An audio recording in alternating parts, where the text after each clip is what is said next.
All right, let's call the meeting to order then at 7:31.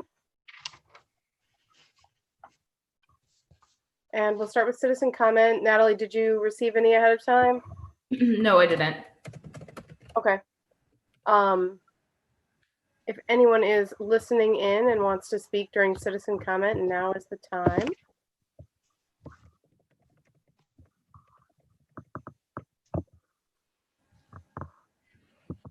I think it's just us. I don't see anyone I don't recognize on the list there.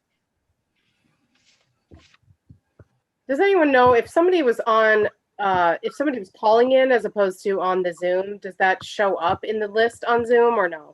When you call in by phone, it shows as a phone icon, but that's the difference. Okay, but it's still in that list of participants? Right, right. Okay. Okay, yeah, I don't think anyone else is here then. So we'll move ahead then to approval of minutes from the December 10th meeting. McCourt, I'll make a motion to approve the minutes for December 10th. Second. Roll call vote. Braun, Yes. Coyne, Yes. Gaines, Yes. McCourt, Yes. and Mitchell. Yes. Thanks, Julie. Mhm. Okay, moving on then to approval of the bills. Okay, I will go over the unusuals. ASCAP is licensing fee to play music at our concerts. So the composers get their money back from all sorts of people like us. As we go further down, Chicago Media Group is a legal notice we posted in December. I believe the disbursement. City of Evanston, $6,000 is a replacement check for the check we sent them in the spring. And talking to the city, you know, the original Civic Center is basically shut down. So if it was delivered, who knows where it's at? They claim they never got it. It could be the post office. So at any rate, we canceled the original check, and I will hand deliver the replacement check tomorrow at Robert Crown Center, which is now the acting Civic Center. As we go further down the bills, Lisa Goldman is a partner class, the instructor. Further down, we have Natalie Salee, Becky Sellers, and Kristen Thomas. Those are replacement checks, either lost or uncashed. Psychage is the last payment of the audit. We made 2 payments. This is the second one. And Working Gear is once a year, the crew goes and gets steel toe boots, rain gear, coats, whatever they think they need, but they have to get boots, steel toe boots, and that's the total. I'll make a motion to approve the bills in total in the amount of $22,600,298. This is Coyne. I'll second. If I could jump in and just make one comment on the bills. The total is accurate. The summary of payees is accurate. In the detail report in the version that was distributed in the electronic citizens packet is somewhat inaccurate. On all the reissued checks, it's showing them as being recharged to the various expense categories that the original check went to. That effectively double posts those. So that would be an incorrect way to show them. It has since been corrected. It just didn't get into the electronic packet. So all the items that say that they're a check reissue should be not considered a part of the detail totals. Thanks, Jerry. Roll call vote. Braun, Yes. Coyne, Yes. Gaines, Yes. McCourt, Yes. and Mitchell. Yes. Moving on then to approval of petty cash expenditures. Okay, I'll go through the unusuals of petty cash. Also, American Flags Express. We bought 2 new flags. One is already hanging in front of 908 sewer. The other we'll keep in storage till we need it. City of Evanston is a hydrant permit at Cayman East for the ice rink. You'll see Fish Keg and Dengio's. Those were holiday lunches.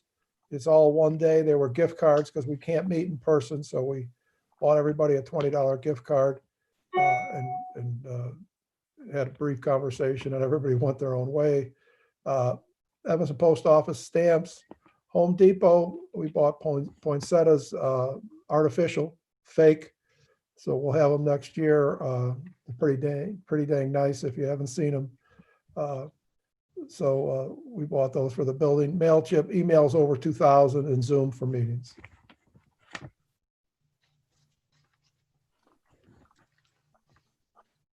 I'll make a motion to approve the petty cash in the amount of $632.73. McCord. This is Coin. I'll second. I just had a question, Brian, about the flags.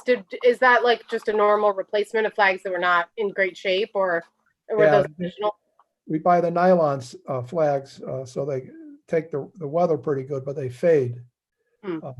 Ours was up and it was fading bad. And so we got 2. So if you go by, you'll see this big, beautiful red, white, and blue pops right at you. So we replaced it, and we'll send the old flag back to the company, and they'll do what they need to do with respect to the flag to get rid of it. Great. Okay. Roll call vote. Braun, Yes. Coin, Yes. Gaines, Yes. McCourt, Yes. and Mitchell. Yes. Alrighty, going into the monthly reports then, and we'll hear from Brian first. Okay, in the past month, maintenance crew has been busy removing snow, ice, and slush from the sidewalks throughout the park district. They also set up the ice rink at Cayman East, layered it with water. We have a nice base of ice, but it's very soft and wet in certain areas. The weather has not cooperated. We need consistently cold temperatures. We haven't gotten them. Daytime highs are in the mid-30s or above with rain, and it's not helped. We're getting rain tonight as we speak. We need a hard freeze to get the rink open and fully frozen. I have checked the city rinks other than Dawes. The rinks are closed at Ackerman and Baker. They're having the same kind of problems we are. Although I went by Ackerman this afternoon and it was open. So interesting. But update for us, we actually got open a couple days this week. But what happens is on these mid-30 days, the sun beats on the ice. The east side of the rink and the south side of the rink get wet because the sun hits them a little bit better. And anyways, it's a little dangerous, so we close it when we need to. Hopefully we'll get it open this week. Kevin Williams is working part-time maintenance with us, and he's been doing a great job. He'll be with us through January 22nd. He was a great help to Marcos when Ruben was on vacation. Natalie will update you on virtual camps and classes. She will also update you on the next brochure. We will have to make some more adjustments to our programs due to the latest surge in COVID. I believe the governor is going to make some kind of announcement tomorrow. I've received the final audit in hard copy. If anybody would like one, please let me know. Otherwise, they'll be in the office on file if you ever need them. On Saturday, December 19th, the city of Evanston had a drive-by Santa in South Evanston and made stops at Ridgeville and Brumble Parks. It was a big hit for the families in those neighborhoods. Thanks to the city and Lawrence Hemingway for thinking of us. It was very nice of them. We are in the process of measuring windows that need to be replaced in the community house. We will order them and begin replacing them as weather permits. It is a budgeted item in this fiscal year. Update on that, we've already ordered the windows. They'll come in February. That's it. What windows are they, Brian? Oh, it's scattered. We replaced several.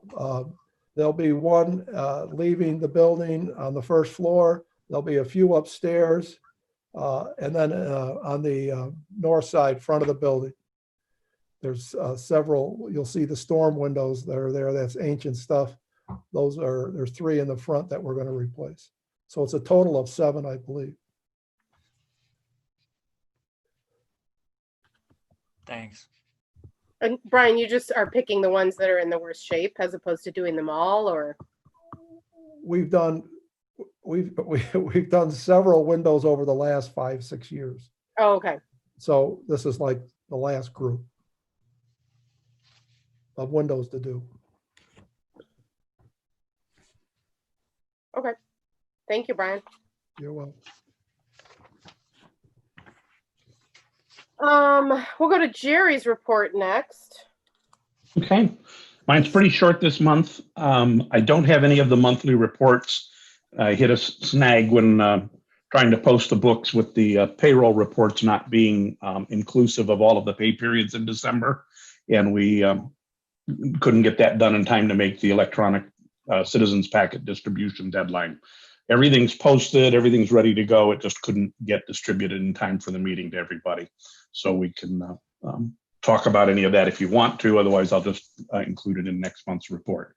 But I was able to get far enough into the process to encounter a number of issues that I need to ask the board to take action on. So I've bundled them all together into a single motion rather than separate motions, just for the ease of the roll call voting and everything. So at my recommendation, I suggest the board authorize a number of accounting adjustments and corrections as follows. Number 1, there was a duplicate IMRF payment in the amount of $2,206.56 made on October 21st in the general bills. There's a payment made in the amount of $144 to Waypoint Analytical on October 19th without prior board authorization in the petty cash bills. A reclassification of a number of small rounding error discrepancies occurring in the monthly processing of IMRF payments in the months of September through, in my report, I wrote December.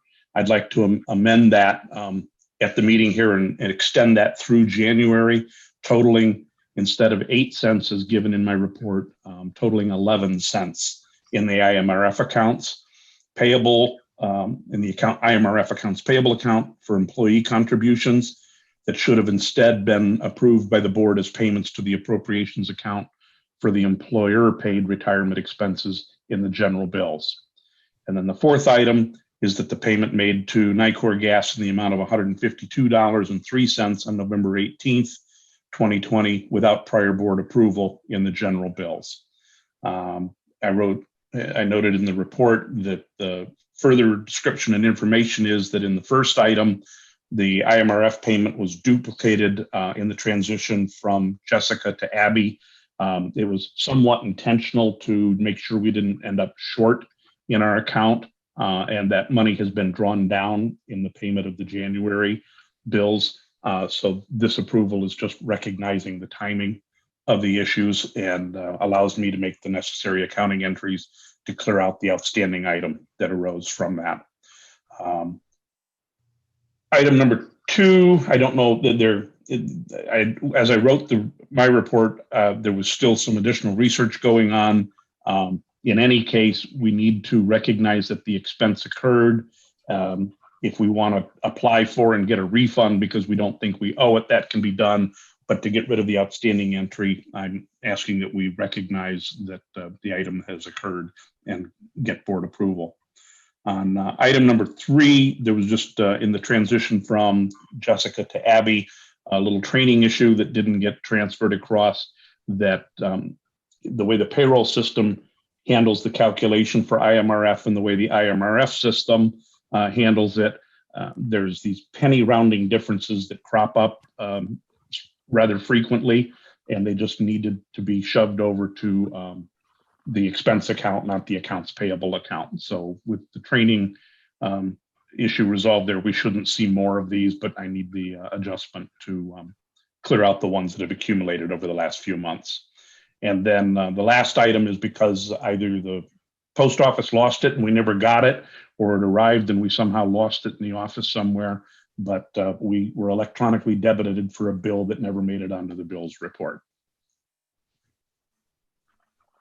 Jerry, this is Coin. Do you need a motion for those? Yes, please. I so move. Can I just ask a question? You Yes. just need a second first before we discuss it. I'll second. Thank you. So Waypoint Analytical, do we know what that's for, or we don't know what it's for? I think Brian or Abby may know, I myself, or even Natalie, I myself don't know. Brian, do you know what it is? Yeah, I'm sorry. It was soil testing in the 908 sewer card. I remember hearing about that. So what is the issue in terms of without prior board authorization? It just wasn't listed when we reviewed petty cash that month? Correct. I So think it never that got was on, it when- never got on a bills report to get board approval. Yeah, But I the had charge gotten came out it of our account. in the transition, pardon me, Yeah. from Jessica to me that it had been put on September and then it hadn't been put on September. And then we were confused about receipts. So there was just a couple of things that flew up in the air that just never quite got resolved. And then this week I was off for a couple of days and was just getting caught up with bills and payroll. Great, no problem. So, Unauthorized entries, we have to get resolved within 2 board meetings to satisfy the requirements of the auditors. So even if we were actively working on it and know more about it, it's just we can't let unapproved entries sit for more than 2 board meetings. So I kind of have to force it to the level of board action this way. Okay, so we do know what it is, and it was a valid charge. We just have to officially approve the expenditure as a board right now, and that's what the motion is doing. Basically, yes. Okay. and in number 1, the duplicate, so we're not canceling that check. That's just paying forward, basically. Right. We basically build up a balance. So when we paid our January bill, we paid less than we owed to use up the balance that's sitting at IMRF. Okay, got it. All right, thank you. Yeah. Okay, so I think we're ready for a roll call vote if anyone doesn't, if there are no more questions or issues with that one.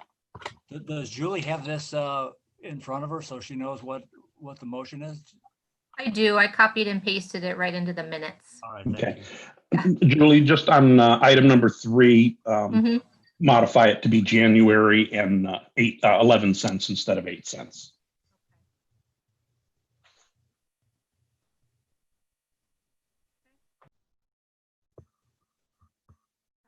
Commissioner Braun, Yes, Coin, Yes. Gaines, Yes. McCourt. Sorry, Pat McCourt, I didn't hear you. Oh, sorry, yes. Thanks. And Mitchell. Yes.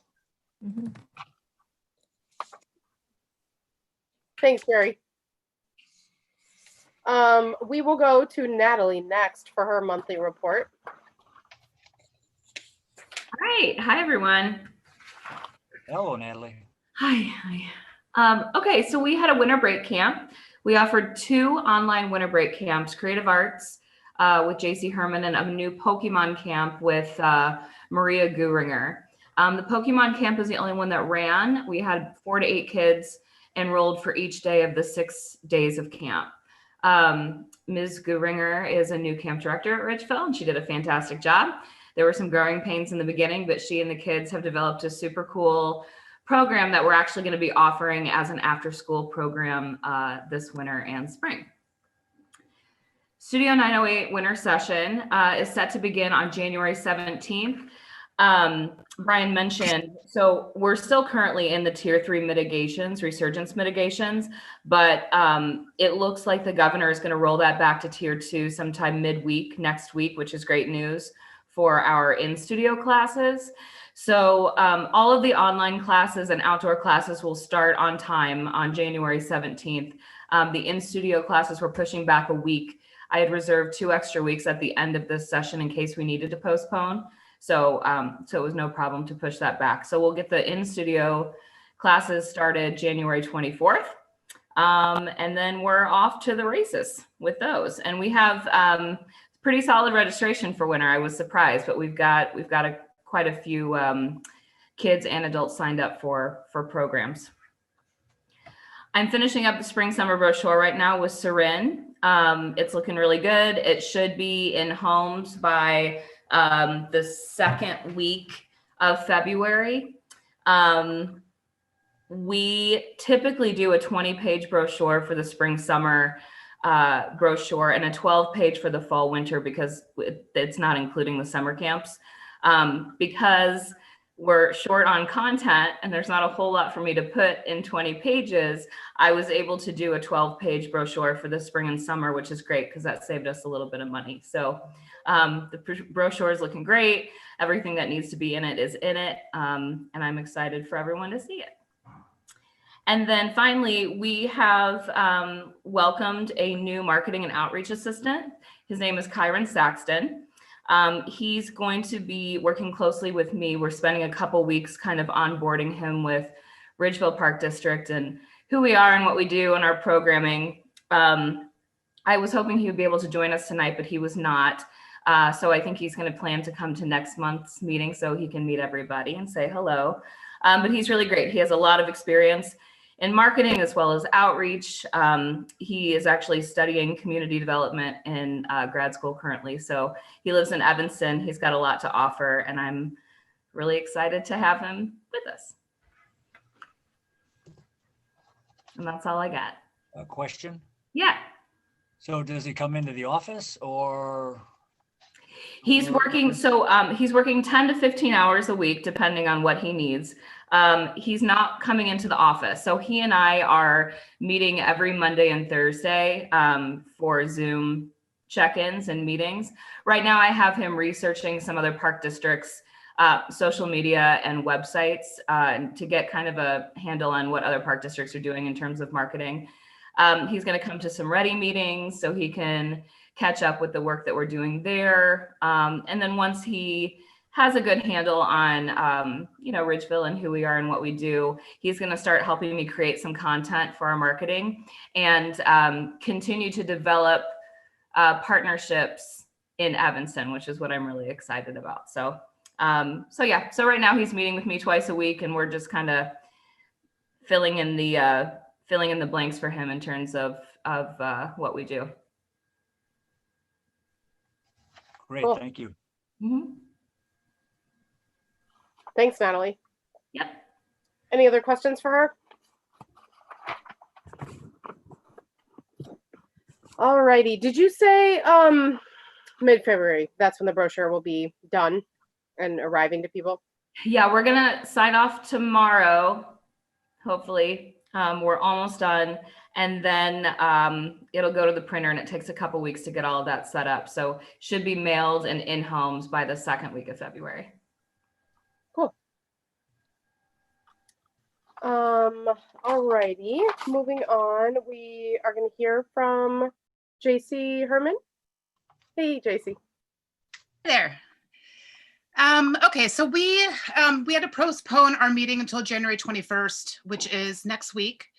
Items currently on our agenda include reviewing an equity lens and making necessary adaptations for Ridgeville Park District. As Natalie mentioned, we are going to be meeting Kyron, the new marketing and outreach assistant. We will be discussing how we will know when we've become an equitable organization. And then we're going to also talk about, for those of you who have heard about, the Northwestern has, they're giving out an equity grant. So we want to talk about that and see if that's an opportunity that we can take advantage of. And that's everything. Thanks, JC. This is Coyne. I understand that's going to be a public meeting. Is that right? On the 21st? That is correct. We'll be doing open meetings moving forward. And do you know how we're going to advertise that to our constituency? It would be just like we do our Ridgeville board meetings, I assume? Yes, yes, exactly. Okay, thank you. You're welcome. Thanks, JC. You're welcome. What time is that meeting going to be on the 21st? Let me double check for you. It's 6. Thank you. I wanted to make sure I get 6 o'clock. Okay, thank you. Any other questions for JC?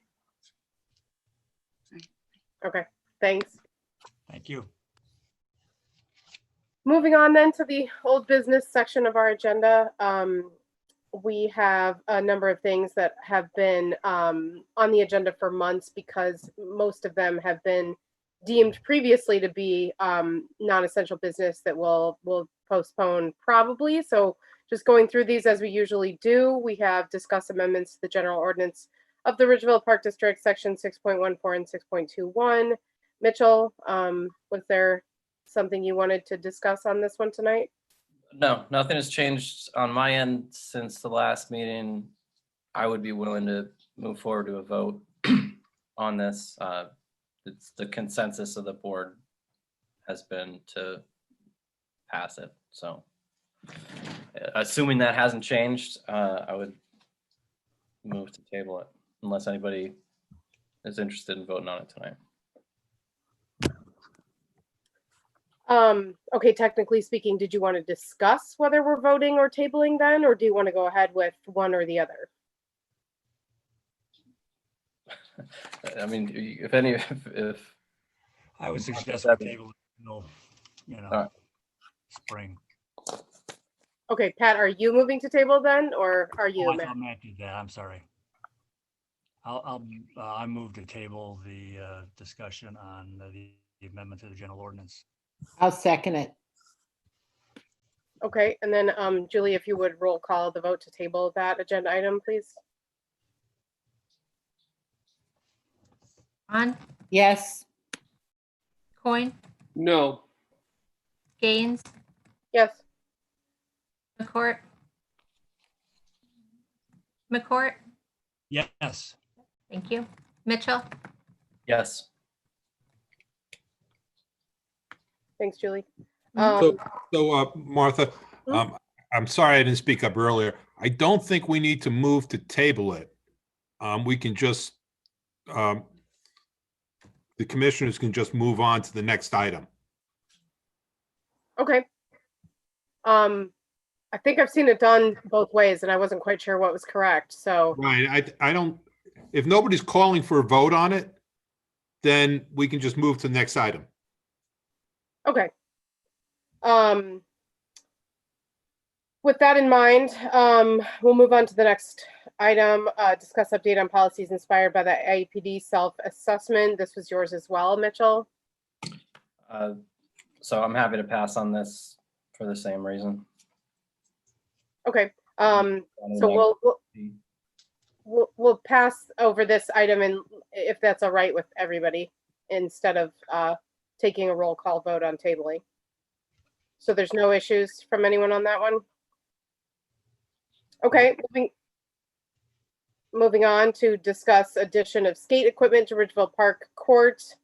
This is Mitchell's name and my name, and my memory of our budget discussion was that we did discuss purchasing purchasing some, what's the right word? I'm not, not permanent, movable equipment that could be taken back in either seasonally or for any reason that we need to accommodate multiple uses of the same space or whatever the case may be when the time comes. What I can't remember though is if we made a decision or if that's still lingering as to whether we're going to be patching those surfaces or re-asphalt. The board has not made that decision, but we have a list. So maybe this month, maybe Matt and I could get together with Juan and look at some of the lists that you produced, Martha, to see what kind of equipment we might recommend. It needs to be smaller in nature and movable for us. Our insurance carrier, Illinois Public Risk Fund, would like less homemade stuff out there and more manufactured stuff. We also need to resurface the courts.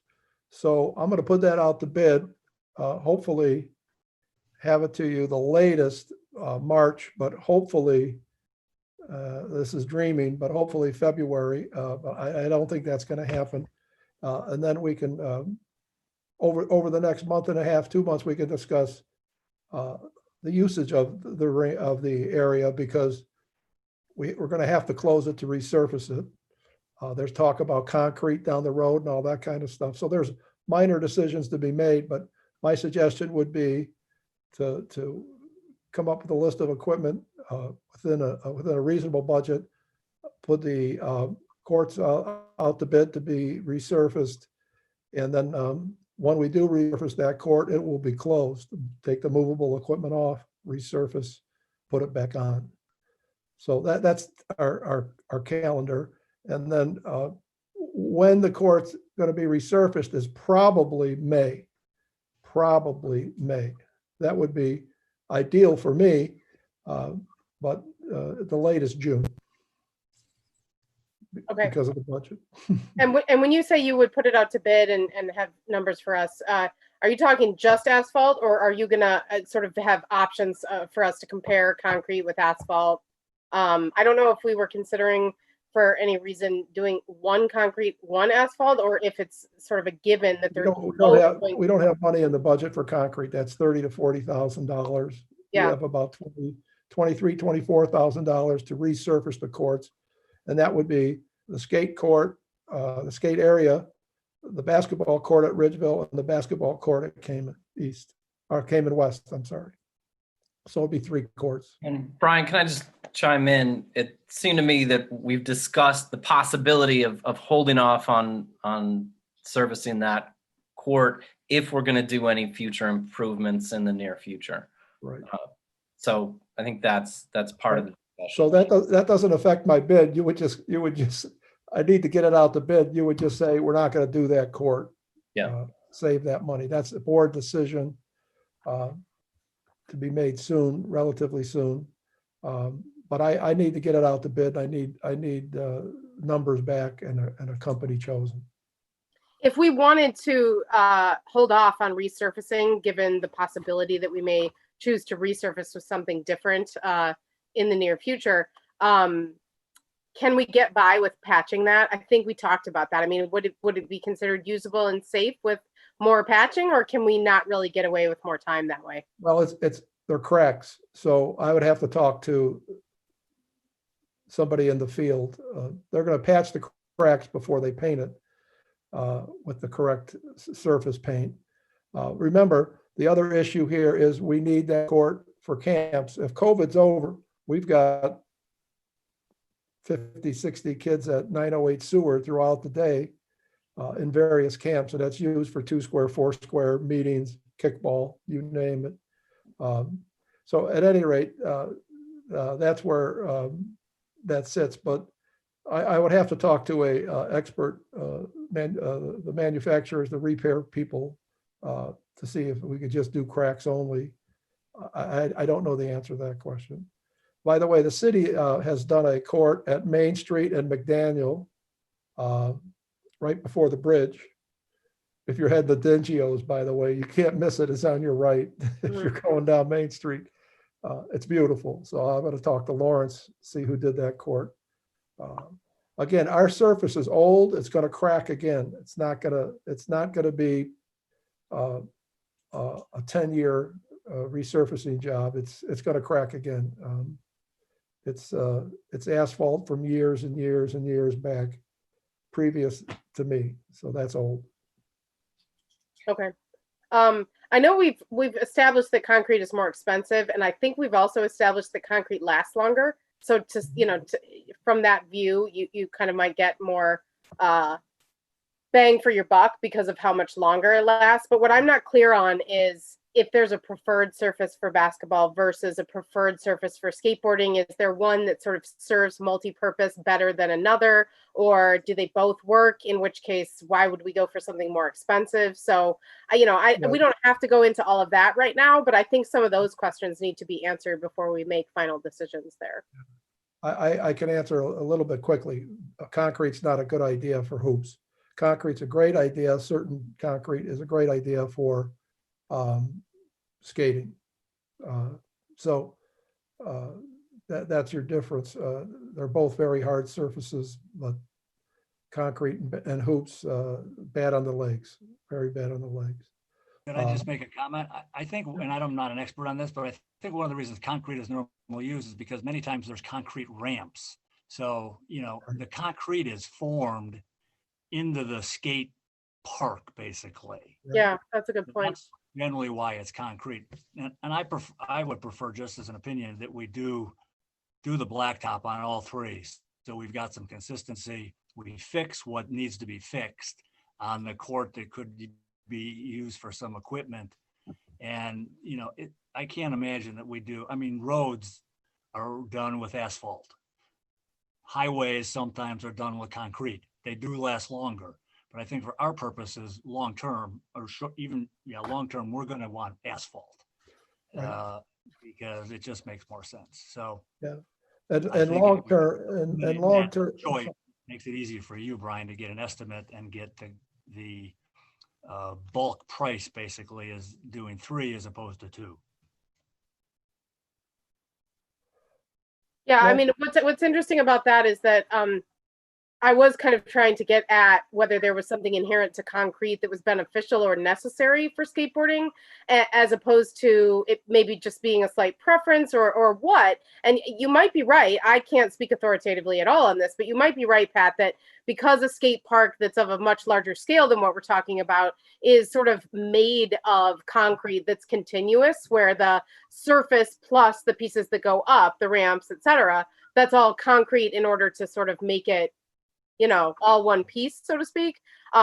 If that's why it's concrete and there's no other compelling reason to go with concrete, I'm just thinking, cost and making sure that we serve the purpose of that space being used for things other than just skating as well. So, Right. I will tell you this, concrete's going to be smoother and smoother longer. It's going to last longer, but you need to make the decision in the next short period of time. That area to make concrete, you don't have anywhere near the money to do that. The smallest skate park I've seen is in Wilmette at the rec center on Hibbert and Old Glenview, and that's $250,000 to put a concrete skate park in. That's a lot more area than we have available at that spot, though. Right, but that's the smallest I could find. Actually, it's now you pretty go to- compact. I was by there the other day. It's a pretty compact area. Yeah, it is, but it jogs off to the left a little bit. Yeah, But I've been anyway, in there it's- recently with kids, and once you're in there, I'd say almost twice as big as the Okay. the pad. Yeah. It's small, but Yeah. the area we're talking about is basketball court. Right. Well, do we have a consensus that we could do asphalt, or is it still an open question? I would leave it open. I don't think we have to make a decision tonight. I've been in communication with the skateboarding enthusiasts. They're going to meet prior to our next board meeting. They were aware of our board meeting tonight. So if we don't have to make a decision tonight, I'd be happy to push it. in your conversations with them, do you have more clarity about the need or desire for concrete, Matt? No, I think that it's still in the planning stages. There's no. I think what they would like is something more semi-permanent than what I'm hearing talked about tonight. They have a designer who's willing to design pro bono. They have ins with companies that manufacture that specific style of concrete.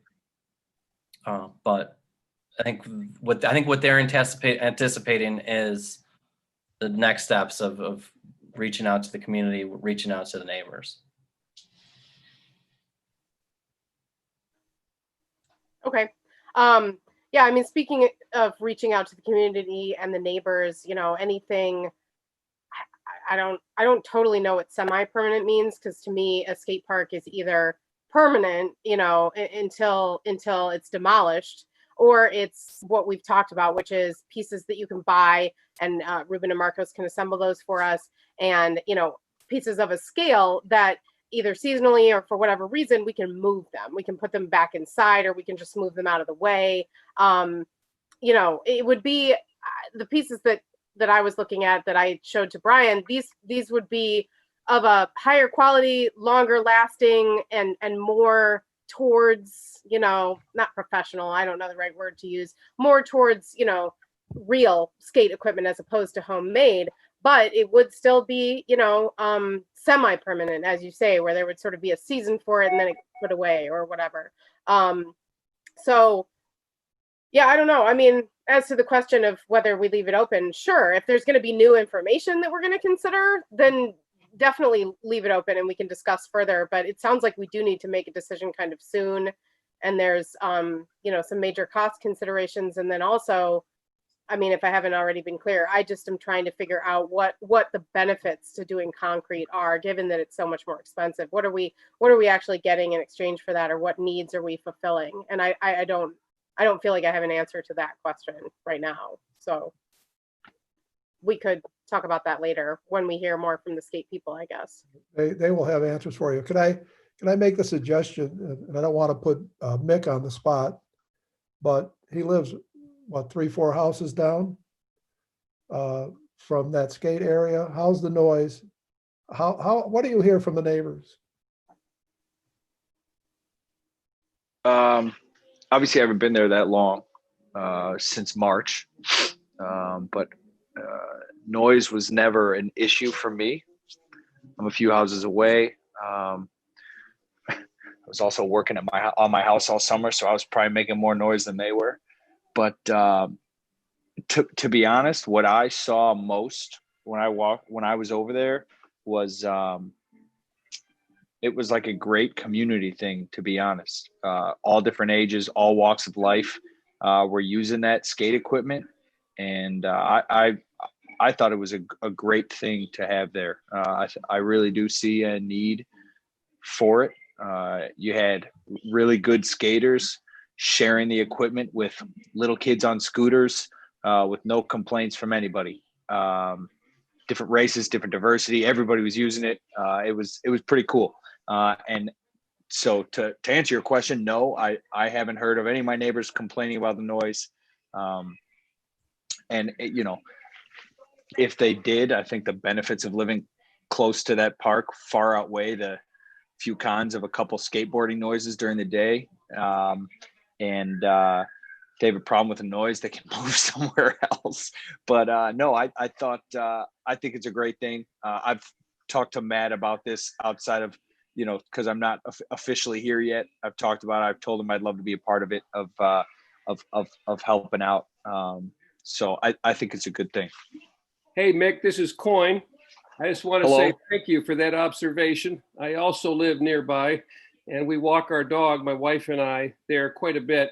And I tried during the skating season to check in with the skaters and see how it was going. And I had the same observations as you did, Mick. It was a beautiful communal kind of magnet. And I would love to see us to support that. Thank you. Yeah.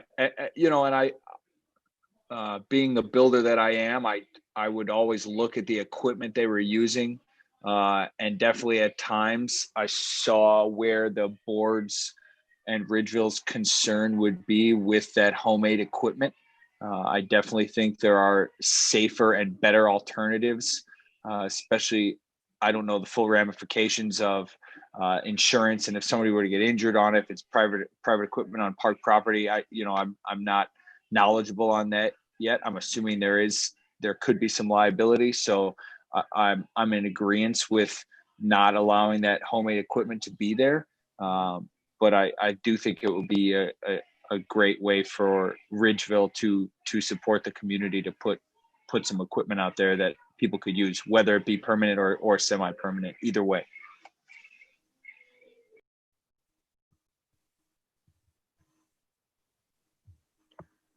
Luckily, for various reasons, I haven't really heard much opposition to having some skating presence in that area, period. I could be wrong, but among the people we have here today, I think everyone is in favor of it to some extent, which is great. I mean, it's great to have agreement, and it's great to want to provide for the community in a way that many people in the community are asking for us to provide for them. I think, you know, it was such a unique situation that that homemade equipment found its way to that space because of how underused the space was in the context of COVID. And it's awesome, you know, because it's like something that we wouldn't have done, but people in the community made it happen.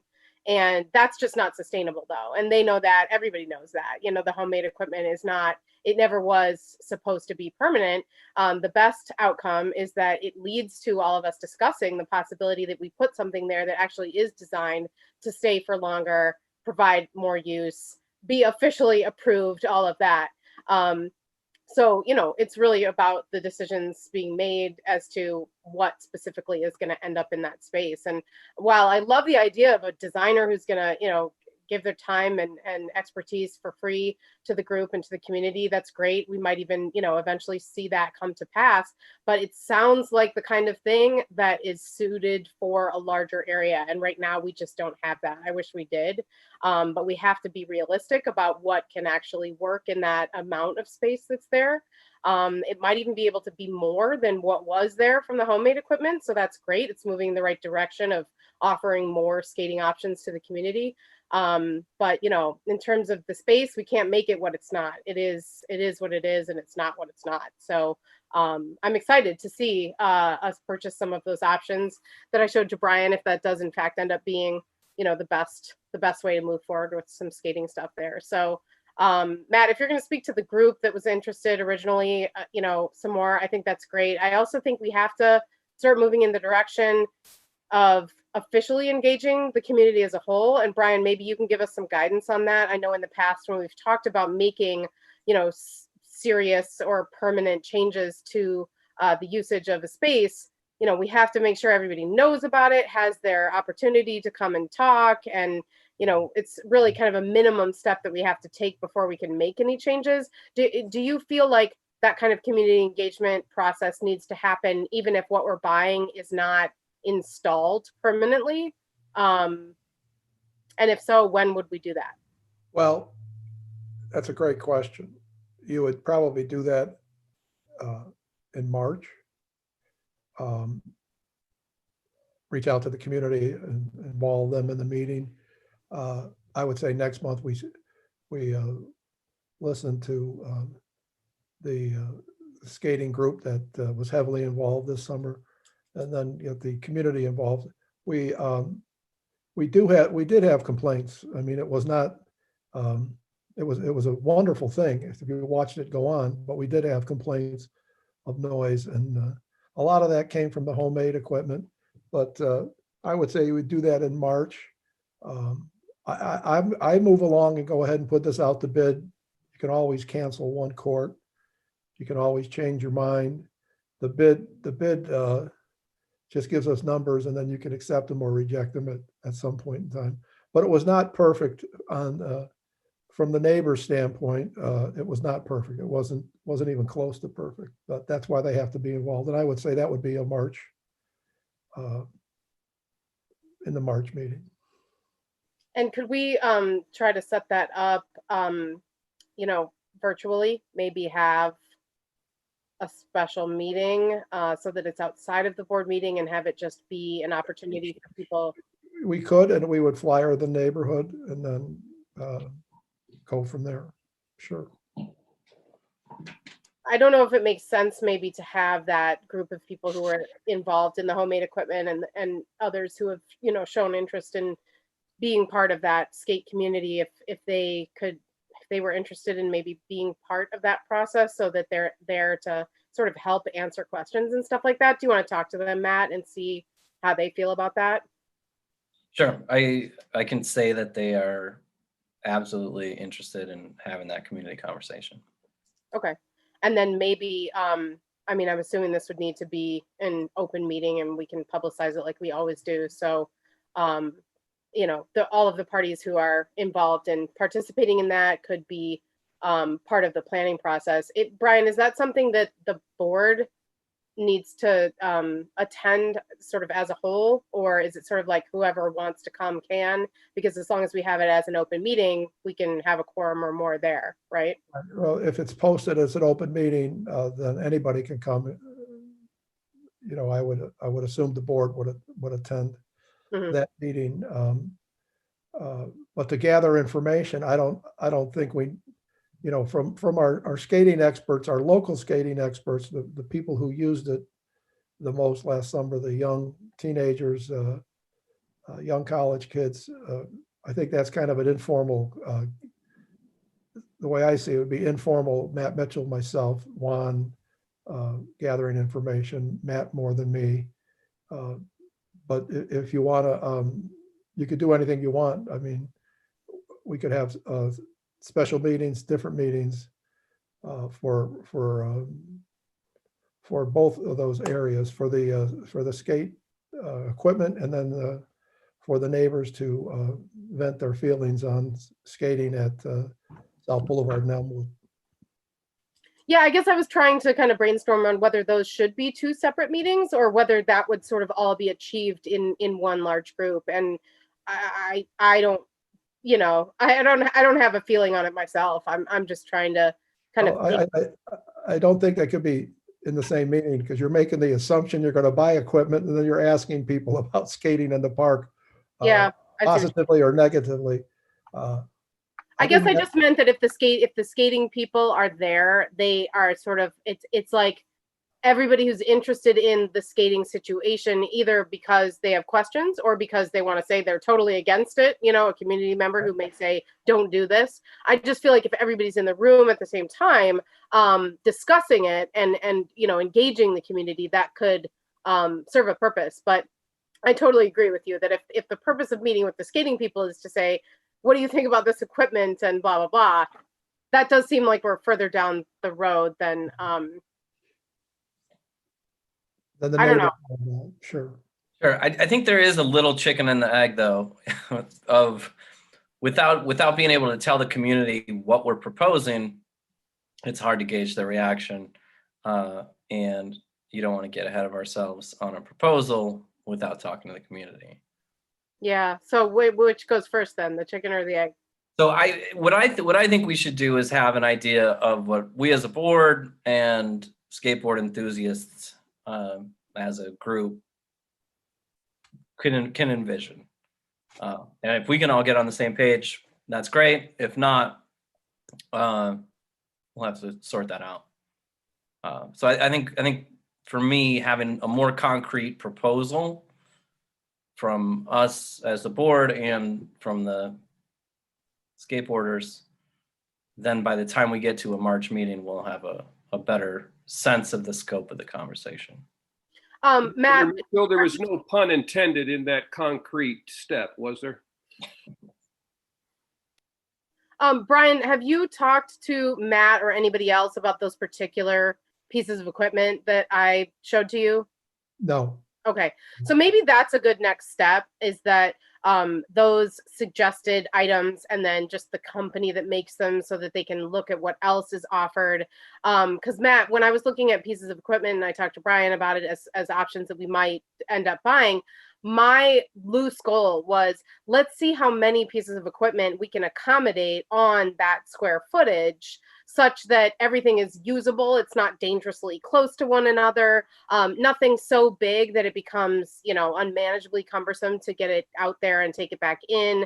But trying to have some cool actual pieces, you know what I mean, that are of a higher level of engagement, or whatever the right terminology would be, you know, beyond what the homemade equipment was. So I think you're right that, like, if we can get specific on some of those options, have the experts who know what they're talking about when it comes to skateboarding weigh in on which ones would be better than others, how many we could accommodate within the space, etc., any safety concerns.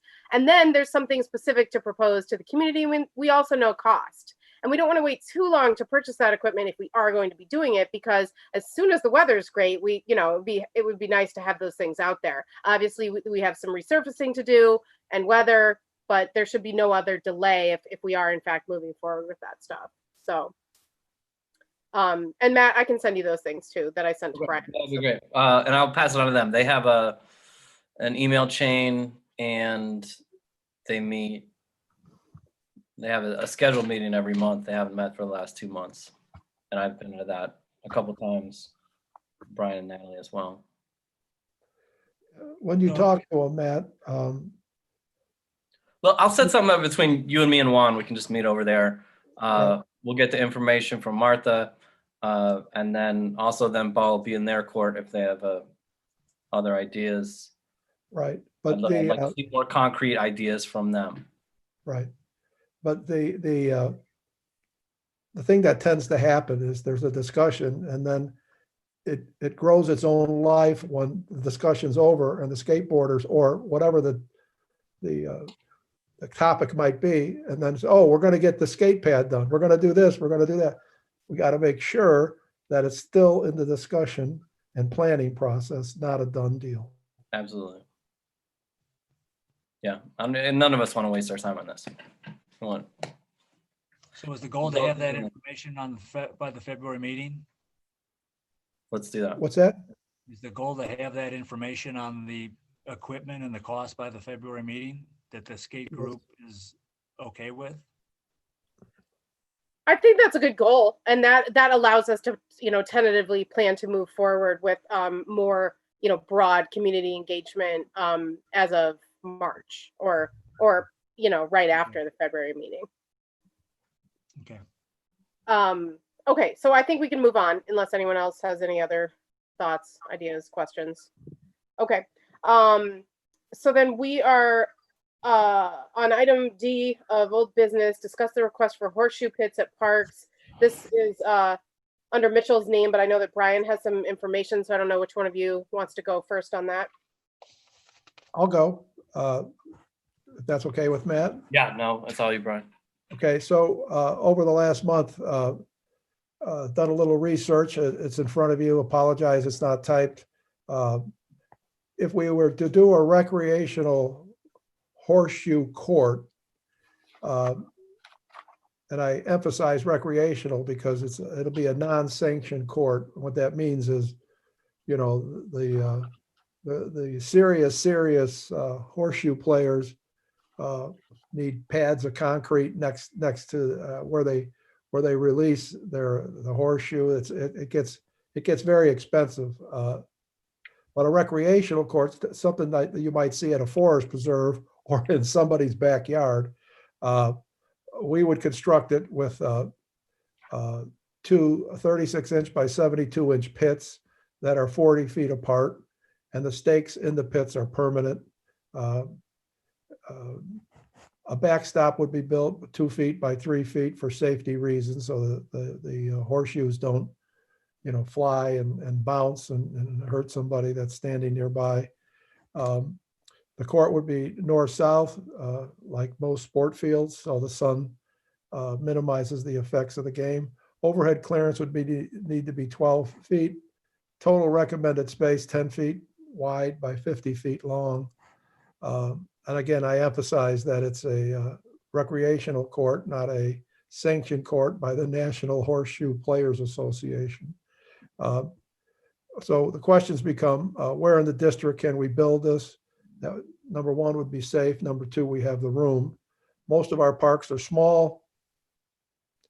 Most of them are designed for kids play or have no space for this.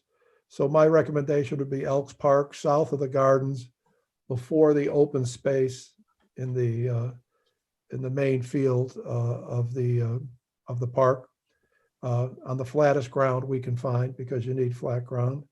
How much would it cost? One court we could build, the crew could build easily. Ruben and I went to Mather Park and looked at those. The pictures are attached. It's an easy construction. It would be less than $500 in materials. The pits would be filled with sand, and it would be, possibly draw a different crowd to the park, meaning older community. Guys who shoot horseshoes like me can't run anymore, can't jump anymore, or, ride your bike over and have a game of horseshoes. I don't see many kids playing, but it could be. Like I said, the stakes would be permanent. People would bring their own horseshoes is the idea.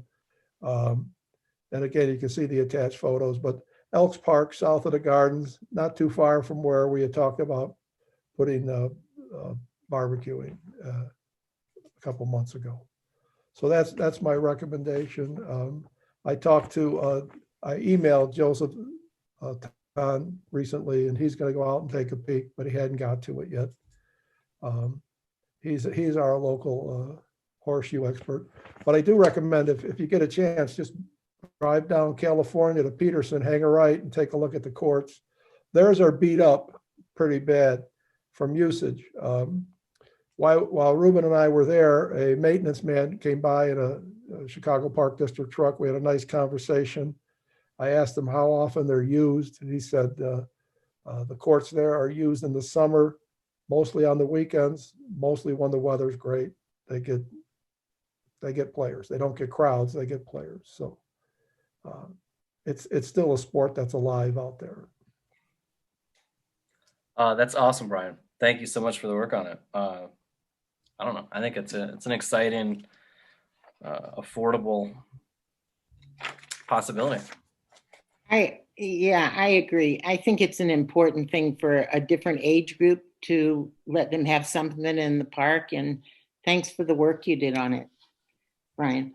You're welcome. Thank you. So I have an idea. I understand the reasoning behind requiring people to bring their own horseshoes. They'll disappear immediately again and again if they're just left out.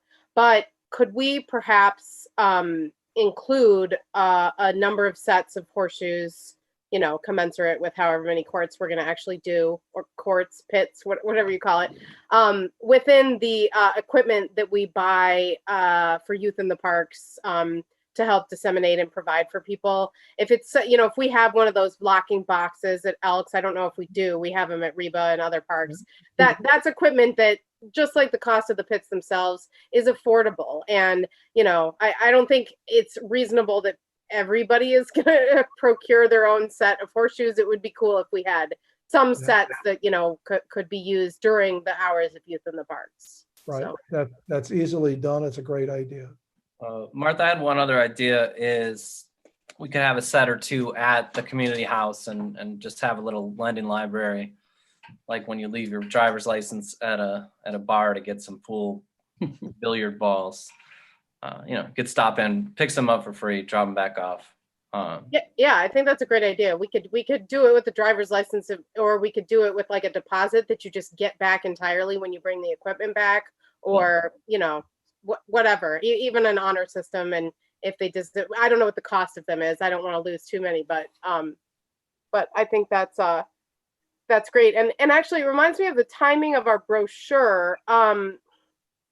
Is this something that we might want to make mention of in time for that? It sounds like maybe it's too late. Did Natalie say she's like literally finalizing the brochure in the next couple of days?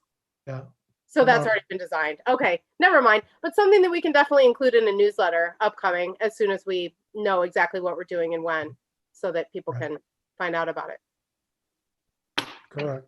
I would recommend that if you get serious about this, that the neighborhood gets informed about it before we do anything. I think there's some issues with noise and that kind of stuff. So if you're talking about doing it right behind that apartment building, we need to let the people know about that. That's true. It's always best to give the community an opportunity to not only know what we're about to do, but weigh in on it. So I don't know if it's on it before we say we're going to do it. Right. I mean, how do they feel about it? You're taking land away from another use, whether it's soccer, whatever else that particular piece of land would be available for. You're taking it away, basically. So before you make that decision, I would definitely inform the neighbors about the possibility that this could happen. I have driven by Peterson and it looks trashy to me, to be honest with you. It's old and beat up. Old and beat up and not maintained, and it looks ridiculous. And it's right on a busy street, so they don't have to worry about any cars or any noise of the metal hitting the metal or the metal hitting the backstop. So it looks terrible, basically, but you know, you just want to inform the neighbors that that's a possibility. Okay. Yeah, I think that's fair. Does it make sense, since we're already talking about a community engagement event or whatever for skating, that maybe we would have one event to talk about two possible, you know, talk about horseshoe pits and skating all at once?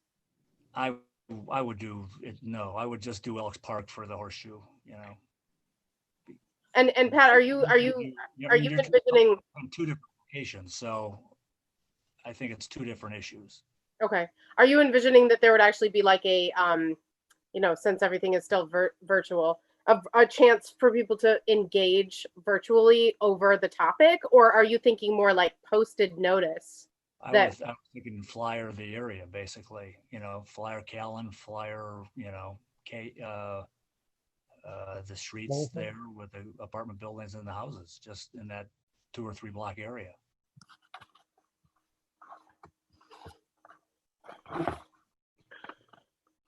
okay. Brian, what do you think? I mean, what do you envision next steps to be then in that context? It's always nice to get neighborhood input. I mean, Pat's right. But if we flyer the neighborhood,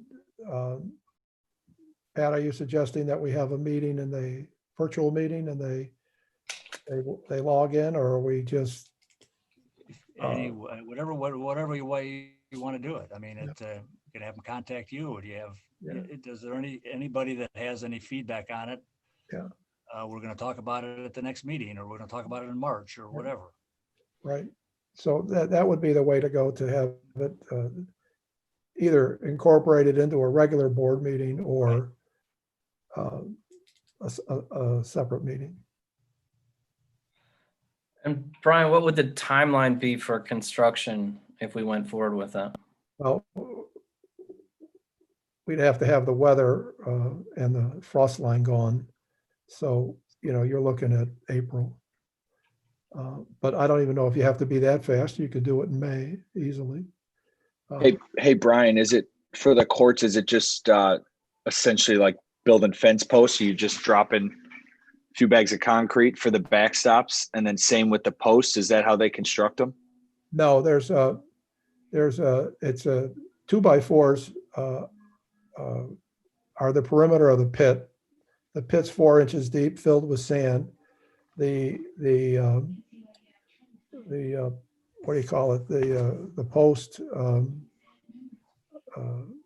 the stake. I'm sorry, the stake would be in a bucket underneath the ground in concrete.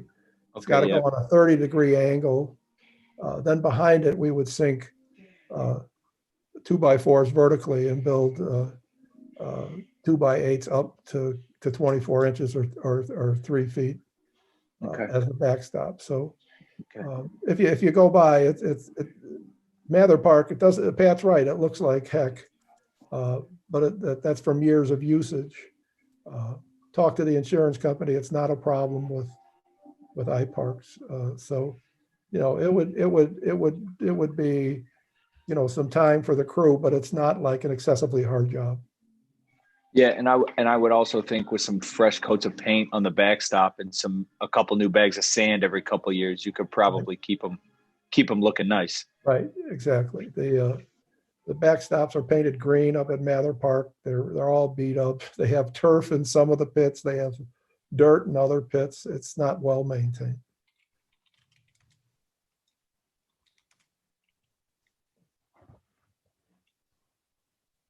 Brian, I think we can follow up with you outside of the meeting about planning exactly how we give notice / engage the community over that option in particular, and the skating thing.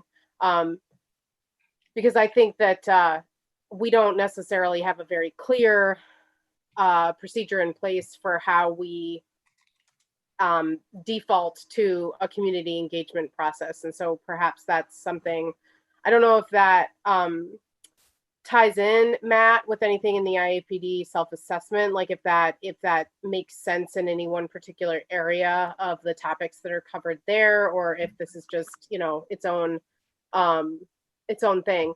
But I remember on my in my time on the board last time around, I think there was talk about modifying that little hill. It's not really a hill, but you know, where Shakespeare on the Ridge takes place. Do you remember this, Brian? It was like Yes. a lot of people from the community showed up to say, hey, don't change that or modify it or whatever, because we use that for sledding. And so it's like, you know, we should always consider that there are ways that people might be using the parks that we don't know about. And if we proactively, you know, talk about some changes that we're talking about doing before doing those changes, we can touch base with those people. And it doesn't necessarily mean that we don't go ahead with something that we want to add, but you know, it is the right thing to do, to hear from everybody, give notice, you know, talk it through, etc. Yeah, Mick, I see. That's awesome. Is that just the other day when it snowed? Yeah, it was like a week ago. We've been over there a couple times already. That's great. It is a perfect little bunny hill. It is.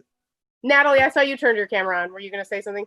You just made me remember, there is a group of people that use Elks. We're talking about the horseshoe pit at Elks, right? Correct. Okay. There's a group of people that use Elks for ultimate Frisbee. I don't know if anybody has, I don't know who they are. I just know that they do it. So I don't know if anybody has, you have contact there? I do, yeah. Okay, they might be interested in knowing. Sure, and also, I think I have a good sense of what their boundaries are, so I can walk it and see if there would be overlap. I have one other question. The gentleman who had brought this to a meeting a couple months ago, was he specifically asking about putting it at Lighter? Do I remember that correctly, or did he just want one in general? I think he mentioned Lighter or Cayman West. I've already informed him that that's probably not going to happen, because that's those parks are used extensively by kids constantly, and other camps. No, I agree. I just, what's the coffee company, the Bean? They come down and use it all summer. To put a horseshoe pit and have horseshoes flying around, not a good idea. And then that's a small open green space at Lighter. At Cayman West, constantly used for soccer practice, baseball practice, things of that nature. I'm just asking because you're talking about accessibility for use, and I'm just wondering, Elks is very far away from Lighter and Cayman West, so if he lives around that area. Well, that's one person. I mean, who's going to play horseshoes? You go to the court. If I was going to play baseball, I'd find a baseball field. If I was going to play hoops, I'd find a court. That's just the way it is. You can't have it in everybody's backyard. Okay. Yeah, that's a good point though, Natalie, to like just touch base with what it was he asked for specifically. But even if he had asked for it at Lighter, it doesn't necessarily mean we're gonna do it just there. I'm not sure. If one person wants it and he's not going to be willing to go all the way to Elks Park to use it, you know what I mean? That's all. Yeah. That's 5 blocks. That's 5. Well, I mean, it's not like we would put in horseshoe pits just for one guy, but given that he is the one who asked for it, if he's literally going to say no, that doesn't work for me, it's something to consider. I'm concerned too about what Pat said. You know, the noise aspect, and if we have a known issue with that one building that's on the perimeter of Elks, it makes me wonder if there isn't a spot that's on a busy street that might work better. But I don't totally understand the footprint, so to speak, of, you know, if somebody's actively playing horseshoes, what is that square footage of not just the pit itself, but sort of the total used area? Like what does that look like? And also, do we need to consider a safety issue when we're talking about horseshoes being used? Or is the underhand throw sort of minimal and it's going to stay within the area that it's being used? I don't totally know the answers to those questions, but if there's a place that we could contain or accommodate the noise level better than Elks, you know, I'd be curious to know. But I think you've already considered that, and it's a no-go. Is that right?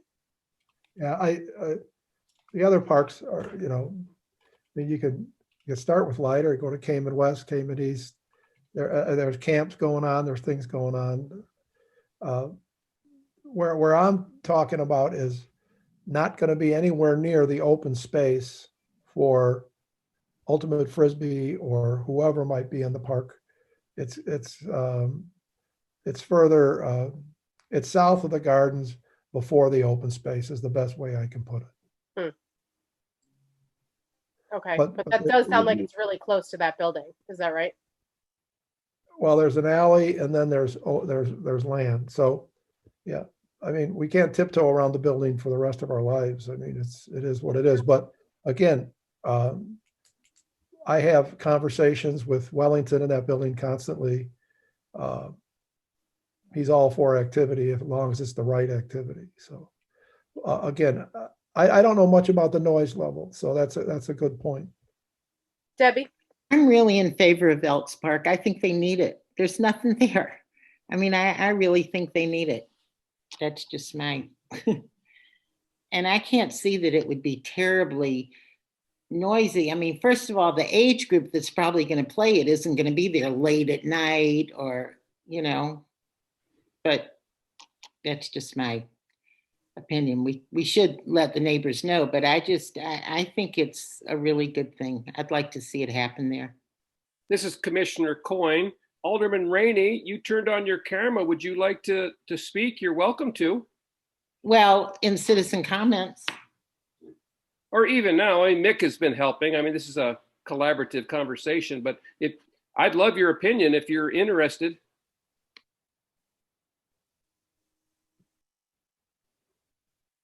I'm extremely interested. I think Elks Park is wasted. There is nothing going on there most of the time. And I believe the community would be just so welcoming to this kind of use. I think it would be welcoming to other uses. Don't forget, I mean, in the past, we had an opportunity to have a field house there, a community center. That community center is now over on Howard Street. It's called Willie White Park Community Center. That could have been the Ridgeville Park District, the City of Evanston's community center. But the neighbors didn't want it and not enough people came out to support it. Are you kidding me? This kind of activity, Wellington Howard is not going to keep horseshoes out of Elks Park. We had a COVID experience this summer. We had the food truck, one food truck, maybe two food trucks came. I can't even remember. We ate so much from the one food truck. I don't even know if there was another food truck, but we had a food truck and a concert and people had their little sections all cut off. And when we came, I came like after everybody else got there, people were just so enthralled that they were outside in a park listening to music. It was the most wonderful thing. Thank you, Brian. Thank you, Ridgeville Park District, for allowing it to happen there. We couldn't do it at Brummel because we couldn't do the safe distancing.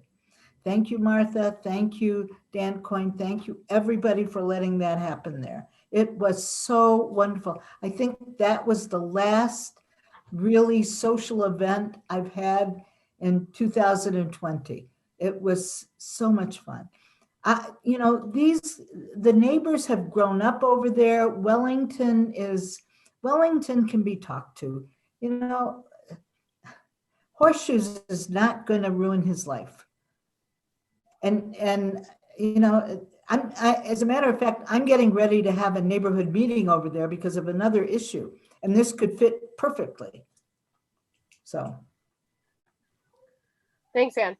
If you want horseshoes, if you want horseshoes in Elks Park, you're going to have them. All you have to do is tell me. So maybe Alderman Rainey could bring this up at the meeting over there that she's about to have, just to let people know that it's, in the works or we're thinking about it or.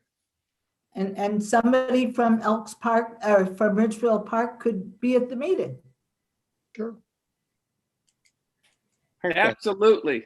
Good job. Thank you, Alderman Rainey. Anytime, Dan. All right.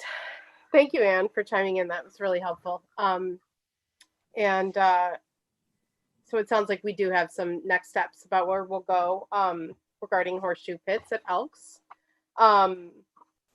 Anything else additional on that topic from anybody? Alrighty, moving on then into new business.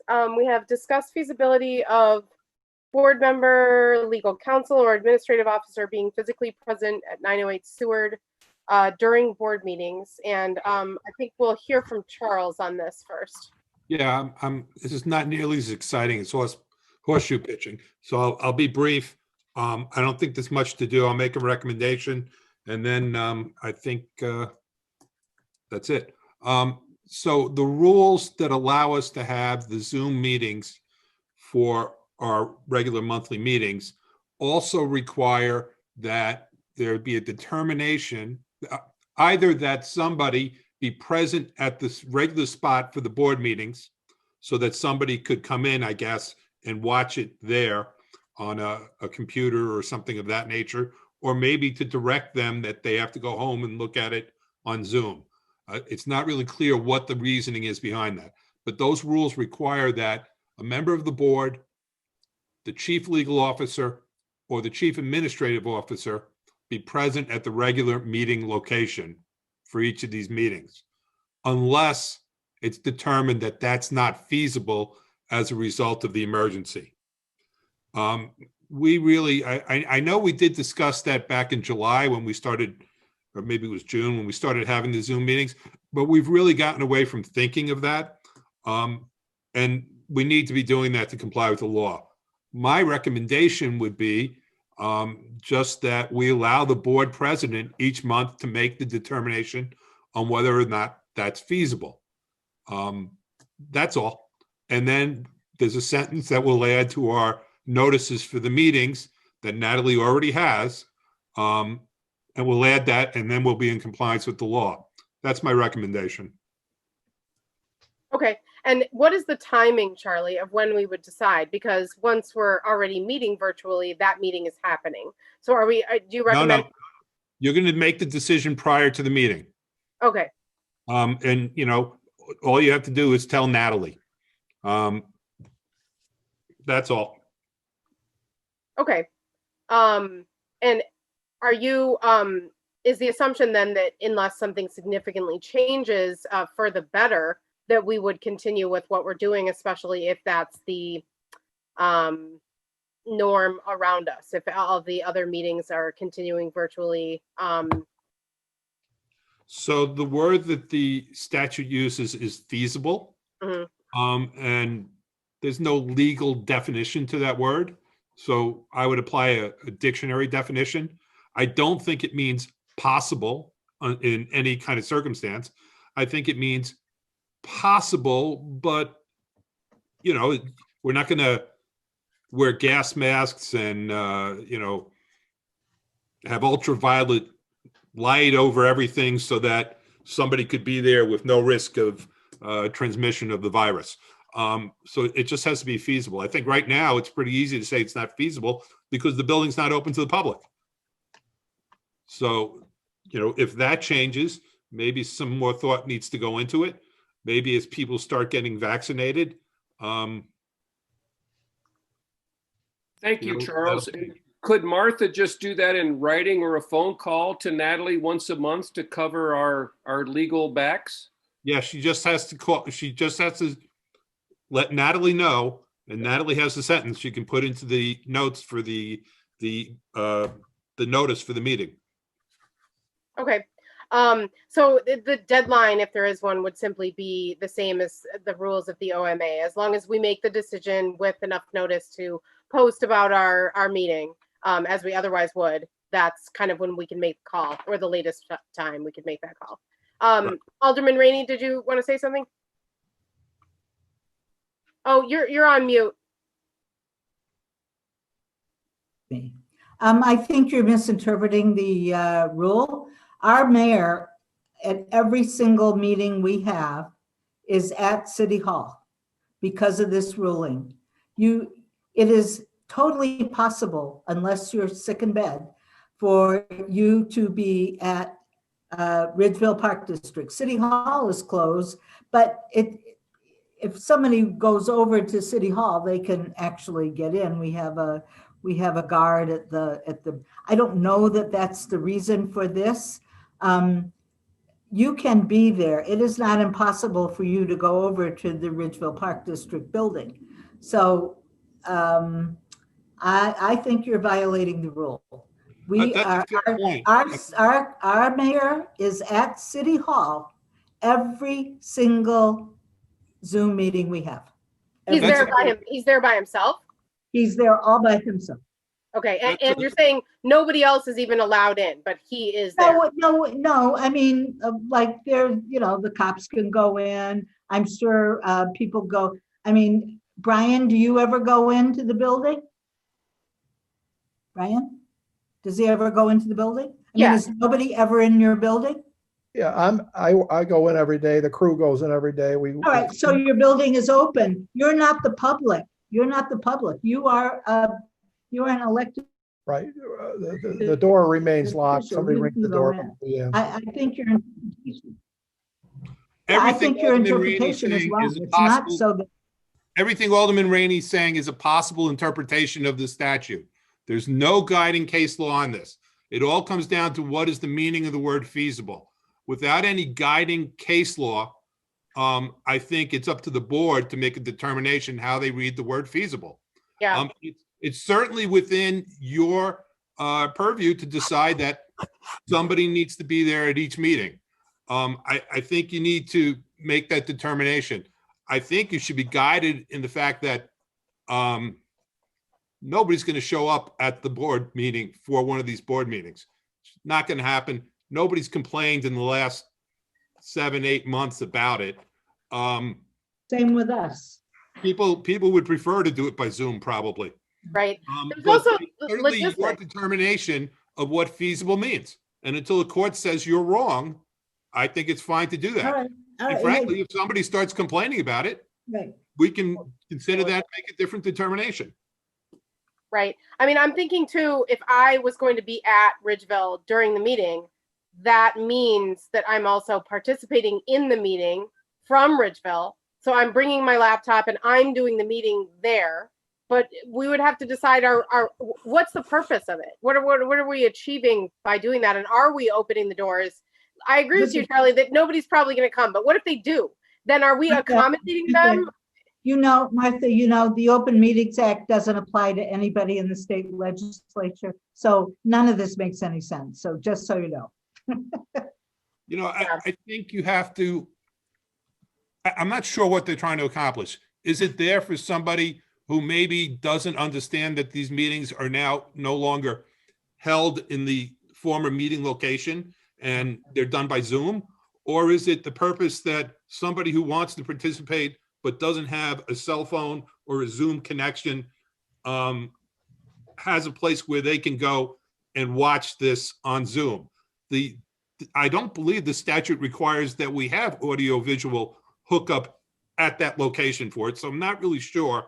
What You the have to purpose make, is of having somebody there physically. There's literally no purpose unless we're also providing some sort of access point to the meeting. So, and if we're not required to, I don't see any need to. We haven't heard a single complaint from anybody saying they have access issues. I just mentioned it because we were told we are required to. We are Right. required. I would request from my fellow board members that people reach out to me one by one if there's any issues with moving forward with considering this not feasible to have somebody on location. And unless I hear from anybody with a compelling argument, my plan is to consider it not feasible the way we have thus far and for the reasons we have thus far. And that's that. I mean, and again, as Charlie said, and I don't generally think this is a great way to proceed when it comes to legal possibilities that, oh, well, if there's an issue, we'll deal with it then. But this is actually a case where, it's not doing anything wrong. And unless there are any issues, this will be a fine way to proceed. So, I mean, I do find it interesting. I would have never have mentioned it, but it came up. So I just was telling you that in our house, that's what we have to do. And Yeah, Martha, I'm curious why, but I don't think it's necessarily going to affect what we do. You know what I mean? Martha, this is Commissioner Coyne. I think you've got 100% board support, plus our legal counsel saying we can keep doing what we're doing. It just sounds like a formality to communicate to Natalie somehow, and it could be email or phone call or a note, whatever you're comfortable with. Charles, I have a question. Yeah. Is there a enumerated penalty for violating? On with regard to that particular provision, there is not. I suppose somebody could argue that somehow we weren't in compliance with the Open Meetings Act on everything we've done. I would. But Charles, you if said that all we have happened- to do is include that sentence and then we're in compliance. So Yes. there's no way that somebody could try to make a complaint. We've done what we're supposed to do. We've declared it If they unfeasible. wanted to argue it was feasible and you were wrong about that, and that somehow it was feasible, and a court decided it was feasible, they could argue that all those meetings violated the Open Meetings Act, but it's a very technical violation. I just don't see it happening. Okay, let's wrap that one up, okay? All right, so we have executed all of the points of old business and new business. We're now at call of the commissioners. So we will go alphabetically as we usually do. So Commissioner Braun, did you want to say anything? No. Okay. Commissioner Coyne? Is this the call of the commissioners? Yes, it is. Really three things. In light of last week's tragedy in DC, it highlights what I see as a number of our neighbors, both close and far, feeling frustrated and disconnected with our government. I simply want to say that I am proud to be part of this local government park district. I think we are diverse and we have different opinions, but we never, ever use illegal or violent methods to get our way. And I'm proud of what our park district has done the last 8 years I've been associated as a commissioner. Secondly, I want to lift up the heroes in our community. That is our Evanston Police Department and our Evanston Fire Department. As everyone knows, I don't like the advice. within our district, there's been a shooting. Horrible violence. But our Evanston Police Department came right to the plate and did exactly how they were trained to do and protected us and our constituents. Unfortunately, one of the victims is the perpetrator. But that's what our police department is trained to do, to protect us. And I can't say how more proud I am of our police department for doing exactly what we've asked them to do. Also, since our last meeting, there have been 2 tragic fires. Families, our constituents, have lost, fortunately not their lives, but they've lost all their belongings, the toys, their clothing, and their furniture in these fires. And it was our Evanston Fire Department, I have to put you on the spot, Mick, but our Evanston Fire Department was able to respond and put out these fires in 2 different occasions within 10 minutes.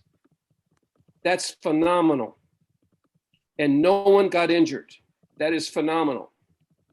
So I just want to give a shout out to those heroes in our community, in our police department, and also our fire department, that 24/7, every single day of the week, every single day of the year, are working for us and our constituents to keep us safe. And that makes me sleep well at night. So thank you. That's all I have, Martha.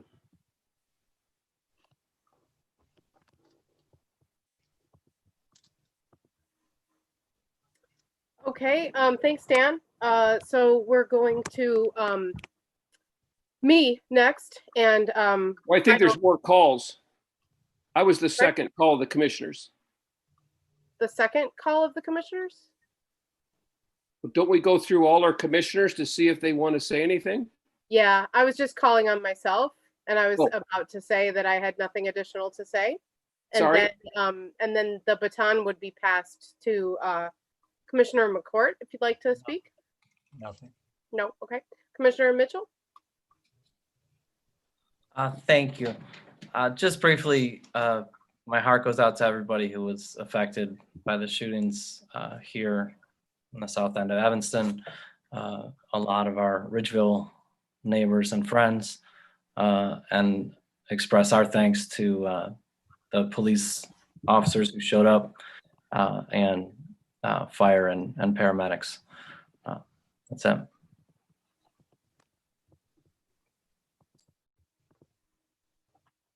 Great. So we actually have a second and final citizen comment section now. We did get a little loose with allowing people to speak during the meeting, but if anyone here would like to say something additional during citizen comment, now is the time.